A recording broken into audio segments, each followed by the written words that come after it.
Good morning বন্ধুরা। আজ চলেছি কুটুম বাড়ি, মানে বোনের মায়ের বাড়ি, মানে আমার মামি হয়। আজ চলেছি মামির বাড়ি। এই যে দেখুন, কাকুকে টোটো চালাচ্ছে। টোটো না, এটা ঠিক রিক্সা।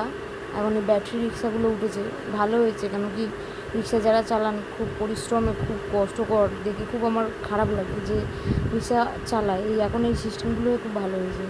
আর এই যে চলে এসেছি, নেমে গেছি আমরা, এই গলি দিয়ে যাচ্ছি। সবার ব্যাগে ফল টল জিনিসপত্র আছে, আমি মিষ্টি নিয়েছি। আর এই যে ঢুকতেই মন্দির, কি ঠাকুরের মা মনসার মন্দির যতটা সম্ভব। আমি একবার শুনেছিলাম ওটা কুয়াতলা, এটা কী গাছ। এই আস্তে আস্তে এখানে চলে এসেছি, এখানে এবারে ঢুকবো।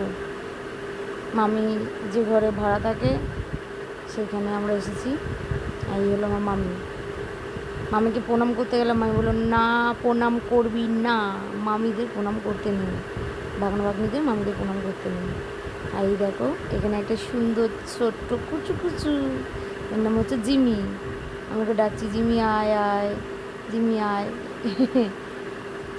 খুব মজা করছিল দাঁড়িয়ে দাঁড়িয়ে, আমি ওকে অনেকবার ধরে ডেকেছি। ও পরে আসবে, যখন পাঁপড় খাবো তখন ও আসবে। আর এই জায়গাটা হচ্ছে সোদপুরে, মানে আমার ঘর থেকে মামির বাড়ি মোটামুটি আধা ঘন্টার রাস্তা। তবে অনেক অলিগলি তো ঘুরে ঘুরে আসতে হয় বলে তাই এই সময়টা বেশি লাগে। আজকে এসছি এখানে একটু ঘুরতে, মানে অনেক দিন পর এসছি, মেন ব্যাপার হচ্ছে এটাই। অনেক দিন আসা হয়নি বলে তাই এসছি। এখানে রান্না পর্ব চলছে, ভাত হয়ে গেছে, ওখানে ইলিশ মাছ বেগুন দিয়ে ঝোল ফুটছে কড়ায়। আর মামি পাঁপড় ভাজা করবে, পাঁপড়, আর এখানে ডাল করেছে।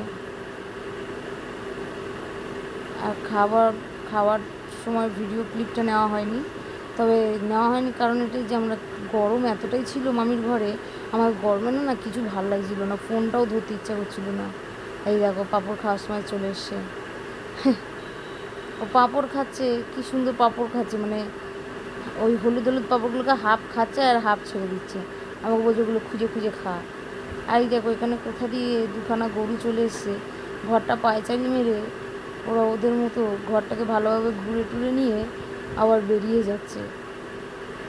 কেমন না প্রাণীরা, মানে এদেরও কত সুন্দর একটা, মানে প্রকৃতির সাথে এদেরকে কত সুন্দর ভালো লাগে।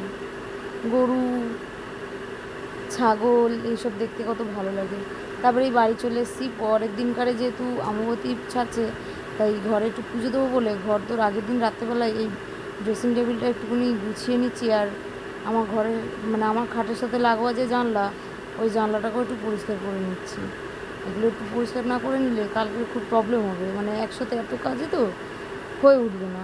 সেই জন্য একটু পরিষ্কার করে নিচ্ছি। আর আমি যেহেতু নতুন নেল এক্সটেনশানের কাজ শিখছি আর বিউটি পার্লারে কোর্স করছি, সেই কারণে ওগুলোতে সময় দিতে হবে।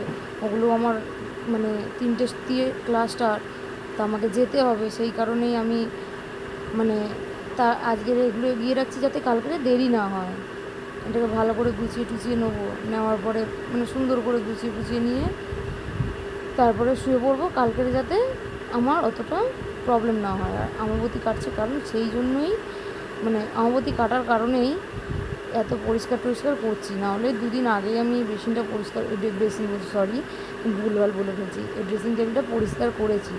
সেই জন্য না করলেও চলতো, তবে অমাবতী কেটেছে তো। আর আমি অমাবতী কাটার পরে মোটামুটি ঘরের সব কিছুই পরিষ্কার করে থাকি, এভরিথিং যা যা আছে, ঘরের চাদর টাদর তুলে সব পরিষ্কার করে দিই। আজকে আমার এইটুকুনি ভিডিও তোমাদেরকে শেয়ার করলাম। আবার দেখা হবে নতুন একটা ভিডিওতে। ততদিন আমি কবে ভিডিও ছাড়বো জানি না, আমি খুব কম ভিডিও ছাড়ি আমি জানি, কিন্তু কী বলো তো, আমার না সময় হয়ে ওঠে না যে ভিডিও ছাড়বো, ভিডিও করবো, এই সময়গুলো হয়ে ওঠে না। কারণ সকালবেলায় ঘুম থেকে উঠে আমার নিজস্ব কাজ থাকে, যেগুলো ভিডিও যেটুকু করতে পারি তোমাদেরকে দেখাই আমি, তা নাহলে ভিডিও টিডিও আমি করতে পারি না। দেখো, পরের ভিডিওতে, নতুন ভিডিওতে দেখা হবে আবার। টাটা।